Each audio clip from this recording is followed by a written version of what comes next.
ব্যবস্থা করতে হবে, এটাই আমাদের টাঙ্গাইলের প্রশাসনের কাছে দাবি। এই পর্যায়ে আমি কথা বলার জন্য বিনীতভাবে আহ্বান জানাবো, যিনি এই বিষয়ে সার্বিক তথ্য দিয়ে সহযোগিতা করেছেন এবং সার্বিক তথ্য দিতে পারবে। এই পর্যায়ে আমি আহ্বান জানাচ্ছি একজন সুনামধন্য অভিনেত্রী শ্যামলীকে কথা বলার জন্য আমি বিনীতভাবে আহ্বান জানাচ্ছি।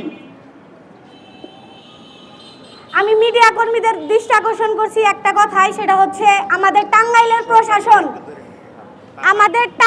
প্রশাসন এবং এসপি মহোদয়ের কাছে আমরা বারবার এই বিষয়টা নিয়ে গেছি এবং থানায় এত প্রমাণ দেওয়ার পরেও থানার কোনো পুলিশ আমাদের পাশে এসে দাঁড়ায় নাই এবং আমাদের যে মেন আসামি তাকে জামিন দেওয়া হয়েছে ধরার আগেই। তো আমাদের মিডিয়া কর্মী আছে অনেক, মোতালেব ভাইয়ের দেয়া জায়গা জমিতে যারা বসবাস করতেছে তারা রাজনীতির সাথে জড়িত।